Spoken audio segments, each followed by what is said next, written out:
আজকে শিক্ষা ব্যবস্থার দিকে তাকায় দেখেন, হাট্টি মাটিম টিম আর ঘোড়ার ডিম কথা কান ঠিক কিনা? শরীফ শরীফা ছেলে নাকি মেয়ে যদি আমি আজকে মেয়ে তো মেয়ে, ছেলে তো মেয়ে যদি বলে আজকে আমি ছেলে তো ছেলে, এই সমস্ত আজে বাজে হিন্দুয়ানি রীতিনীতি ইহুদি খ্রিস্টানদের দালালদের লেখার কিতাব পড়ে আদর্শবাদী হওয়া সম্ভব না। এজন্য আজকে তাকায় দেখেন যত জেনারেল শিক্ষিত আছে, বাবার হাতে সন্তান খুন, সন্তানের হাতে বাবা খুন, বোনের হাতে ভাইয়ের হাতে বোন ধর্ষিত, বিভিন্ন যত অপকর্ম। আলহামদুলিল্লাহ নাহমাদুহু ওয়া নাস্তাঈনুহু ওয়া নাস্তাগফিরুহু ওয়া নু'মিনু বিহি ওয়া নাতাওয়াক্কালু আলাইহি ওয়া নাউযু বিল্লাহি মিন শুরুরি আনফুসিনা মান ইয়াহদিহিল্লাহু ফালা মুদিল্লা লাহু ومن يضلله فلا هادي له ونشهد أن لا إله إلا الله وحده لا شريك له ونشهد أن سيدنا وسندنا وحبيبنا وطبيبنا وطبيب قلوبنا ومولانا محمدا عبده ورسوله أما بعد فأعوذ بالله من الشيطان الرجيم بسم الله الرحمن الرحيم قل إن كنتم تحبون الله فاتبعوني يحببكم الله وقال رسول الله صلى الله عليه وسلم من أحب سنتي فقد أحبني ومن أحبني كان معي في الجنة أو كما قال عليه الصلاة والسلام اللهم صل على سيدنا ونبينا وشفيعنا وحبيبنا ومولانا محمد صلى الله عليه وعلى آله وأصحابه وبارك وسلم আলহামদুলিল্লাহ। আল্লাহ পাকের বান্দা জনাবে মুহাম্মদুর রাসূলুল্লাহ সাল্লাল্লাহু আলাইহি ওয়াসাল্লামের উম্মতগণ, শুকরিয়া আদায় করতেছি মহান রব্বুল আলামিনের দরবারে, যিনি আমাদেরকে পাবনা জেলার ঐতিহ্যবাহী দ্বীনি মার্কাজ জামিয়া কারিমিয়া দিকশাইল মাদ্রাসা ও কারিমিয়া মহিলা মাদ্রাসার উদ্যোগে আয়োজিত আজকের এই ওয়াজ মাহফিল ও হালকা জিকিরের মাগরিব থেকে শুরু করে হযরত উলামা ইকরামের জবানে গুরুত্বপূর্ণ নসিহত শুনে অল্প সময়ে সংক্ষিপ্ত আকারে এই মুহূর্তে আমি গুনাহগারের জবানে দ্বীনি কিছু নসিহত যে আল্লাহ তাআলা আমাদেরকে বলবার শুনবার তৌফিক দান করতেছেন, সকলে শুকরিয়া আদায় করি, বলি আলহামদুলিল্লাহ। ভাইরা আমার, দুনিয়ার হায়াত সংক্ষিপ্ত, পরকালের হায়াত লম্বা। দুনিয়ার হায়াত দেখতে না দেখতে শেষ হয়, পরকালের হায়াত শুরু হইলে আর কোনো দিন শেষ হয় না, কথা ঠিক কিনা? ভাইরা আমার, দুনিয়ার হায়াত পেয়ে যারা খুশি তারা পরকালের হায়াতে গিয়ে হতভাগা হবে। দুনিয়ার হায়াতটাকে আল্লাহ তাআলা দিয়েছেন পরীক্ষার জন্য। আল্লাহ তাআলা নিজে কুরআনুল কারীমের মধ্যে বলেছেন লিয়াবলুয়াকুম আইয়ুকুম আহসানু আমালা। আল্লাহ বলেন, হে বান্দা বান্দি, আমি দুনিয়ার হায়াত তোমাদেরকে এমনে এমনে দেই নাই, তোমরা ইচ্ছা স্বাধীন কাটাবা, মনে যা চাই করবা, যেমন মনে চাই চলবা। এই জন্য আমি দুনিয়ার হায়াত তোমাদেরকে দেই নাই।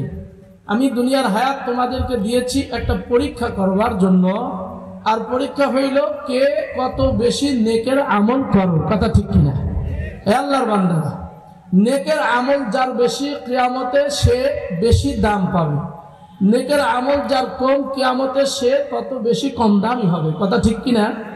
এই দুনিয়ায় কে আলেম, কে বড় মুফতি, মুহাদ্দিস, শাইখুল হাদিস, কে হেডমাস্টার, এ বাবা কে ডাক্তার, কে ইঞ্জিনিয়ার, দুনিয়ার দিক থেকে কে ধনী, কে এমপি, মন্ত্রী, চেয়ারম্যান, এই দুনিয়ার যত পরিচয় আল্লাহ আমাদের দিয়েছেন, দুনিয়ার কোন পরিচয় মৌতের পরে কবরে দিলে বাঁচার কায়দা আছে?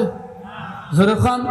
আমি যদি কবরে গিয়ে কই, হে ফেরেশতারা আমি কিন্তু ডাক্তার ছিলাম, আরে ফেরেশতারা আমি ইঞ্জিনিয়ার ছিলাম, আমি এমপি মন্ত্রী ছিলাম, বড় হুজুর ছিলাম, মুফতি মুহাদ্দিস ছিলাম, আমার হিসাব নিও না, আমার বিচার কইরো না, এই ধরনের কোন পরিচয় দিয়ে কিয়ামতের ময়দান, কবরের জগৎ, পরকালের জগতে বাঁচা যাবে?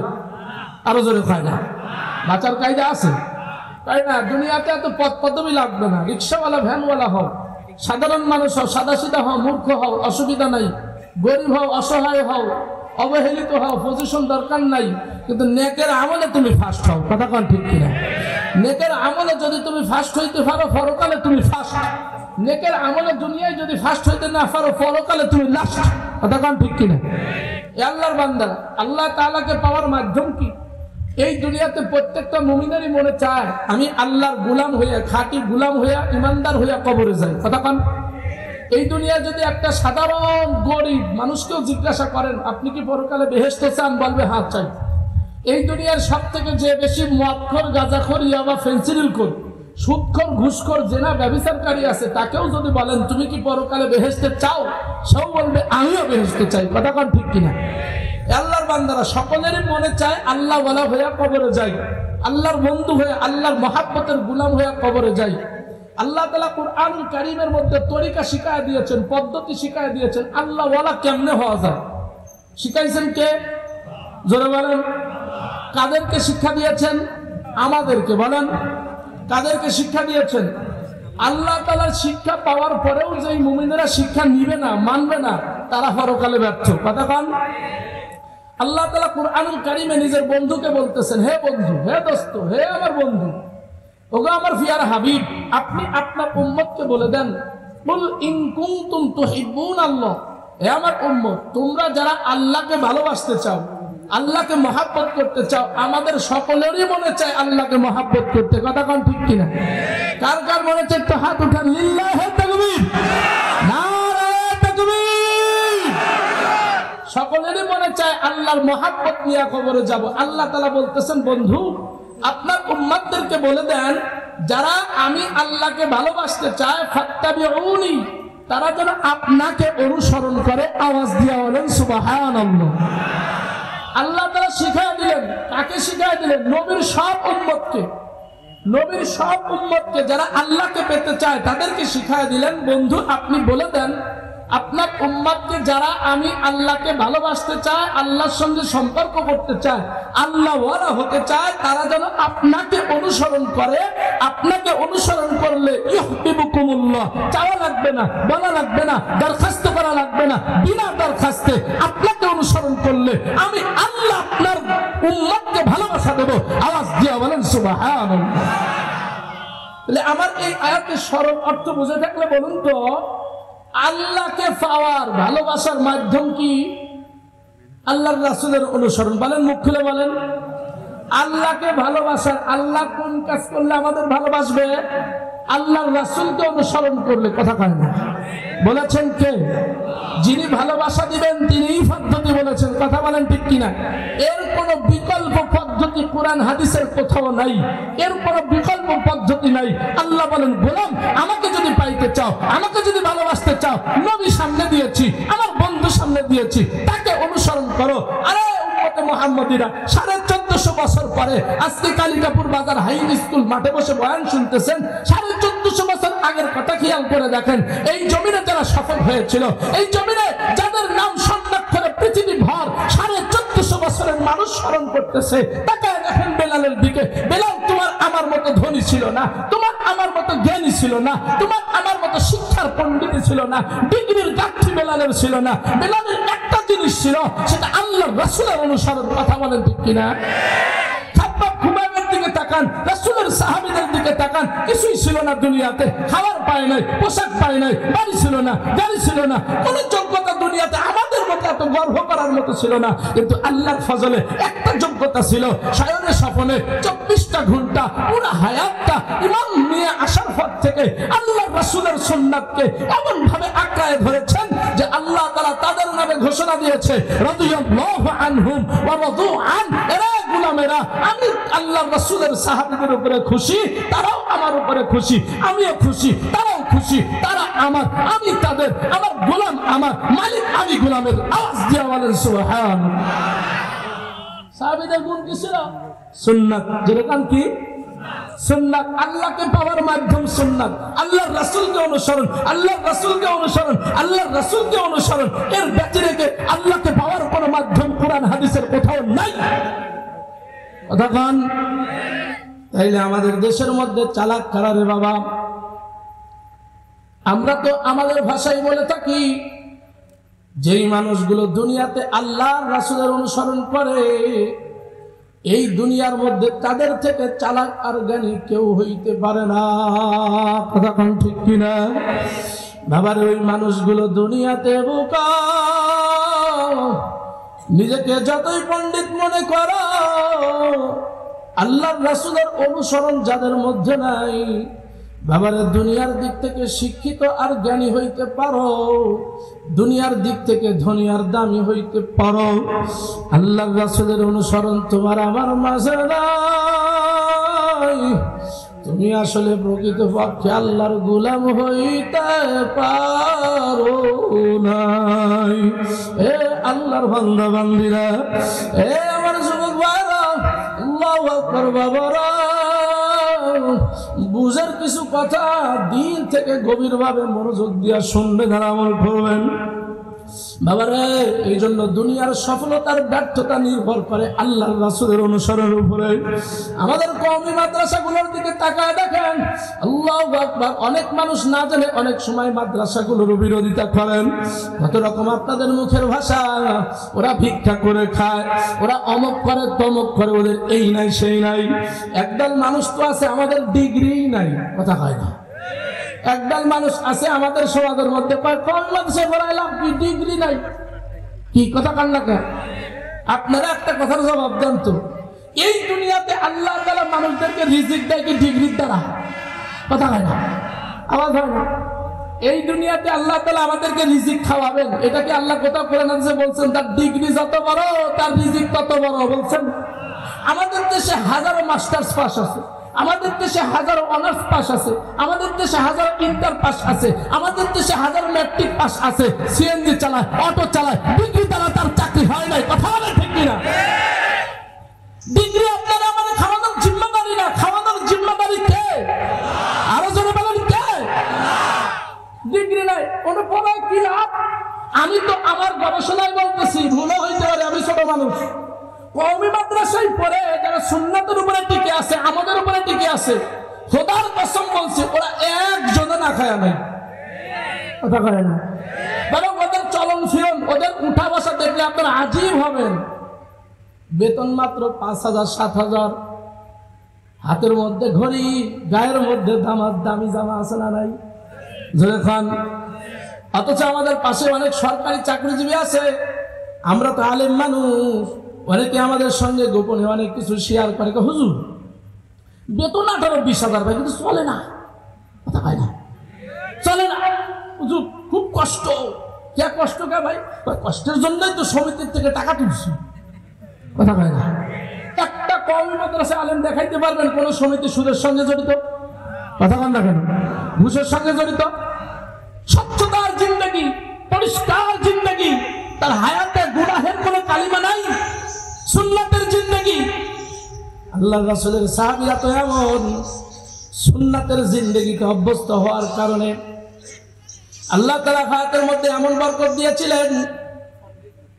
হযরত আবু হুরায়রা রাদিয়াল্লাহু আনহু হাদিস বর্ণিত হয়েছে, হযরত আবু হুরায়রা রাদিয়াল্লাহু আনহু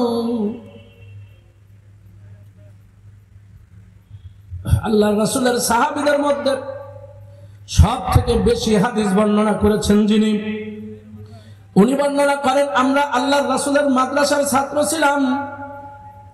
আমরা এমন ভাবে আল্লাহর রাসূলের মাদ্রাসায় পড়াশোনা করতাম, কয়েকদিন হয়ে যাইতো আমরা মাদ্রাসার থেকে বের হইতাম না।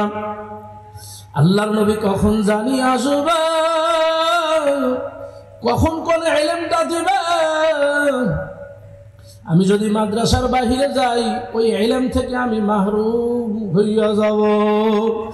এই চিন্তা করে আমরা বাহিরে যাইতাম না। আল্লাহু আকবার। আবু হুরায়রা রাদিয়াল্লাহু আনহু বর্ণনা করেন, আমি একদিন, 2 দিন, 3 দিন হয়ে গেছে আল্লাহর রাসূলের দরবারে তেমন কোনো খাবারও আসে নাই। 3 দিন হয়ে গেছে আমরা খানাও খাইতে পারি নাই। ঈশার নামাজে একদিন রাত্রে আমি দাঁড়াইছি, 3 দিন আমার পেটের মধ্যে খাবার নাই। ক্ষুধার জ্বালায় এমন হইয়া গেছে। আল্লাহু আকবার। আল্লাহর নবী নামাজ শুরু করছেন আর আমি পিছন দিকে নামাজ পড়তে পড়তে জমিনের উপরে বসিয়া গেছি। আমি মনে মনে চিন্তা করিয়া দেখলাম, আল্লাহু আকবার, আজকে রাতে যদি খানা খাইতে না পারি, আবু হুরায়রা কালকে সকালে আল্লাহর নবীর পিছনে নামাজে দাঁড়াইতে পারবে না। ফজর নামাজ আবু হুরায়রা দাঁড়াইয়া পড়তে পারবে না। ক্ষুধার জ্বালায় আবু হুরায়রা কাতর। আবু হুরায়রা এই চিন্তা করিয়া মসজিদের নববীর বাহিরে গিয়া গেটের পাশে গিয়া মাটির মধ্যে শুয়ে পড়ছে। আল্লাহু আকবার। মানুষেরা ভালো করে চেনে নাই। কেউ আবু হুরায়রার গায়ের উপর দিয়ে ডেমায়া আবু হুরায়রা পার হয়ে যায়, কেউ আবু হুরায়রার গায়ে লাথি দিয়া পার হয়ে যায়। আল্লাহু আকবার। আল্লাহর রাসূলের সাহাবী হযরত ওমর ফারুক রাদিয়াল্লাহু আনহু যখন নামাজ শেষ করে মসজিদের নববীর গেটের দিকে রওনা দিলেন, আবু হুরায়রা মনে মনে চিন্তা করতেছে, দুনিয়ার সবাই ফেলায়া গেলেও আবু ওমর আমারে ফেলায়া যাবে না। ওমর আমারে জিজ্ঞাসা করবে আর বাড়িতে নিয়ে গিয়ে আমারে খাবার খাওয়াইয়া দেবে। হযরত ওমর মসজিদে নববীর গেটে আসিয়া গেলেন। আল্লাহু আকবার। মসজিদে নববীর গেটের সঙ্গে নিজের শরীরটা হেলান দিয়া দাঁড়ায়া আবু হুরায়রার দিকে এমন ভাবে তাকাইলেন। আবু হুরায়রা বর্ণনা করেন, ওমরের চেহারার দিকে তাকায়া মনে হইল আমার থেকে ওমর বেশি ক্ষুধার্ত। কিছুক্ষণ তাকানোর পরে ওমর আমাকে না নিয়ে চলিয়া গেলেন। আমি আমার ব্যর্থ হয়ে গেলাম। আল্লাহু আকবার। কিছুক্ষণ বাদে হযরত আবু বকর সিদ্দিক রাদিয়াল্লাহু আনহু মসজিদে নববীর ভিতর থেকে ধীরে ধীরে বাহিরের দিকে রওনা দিলেন।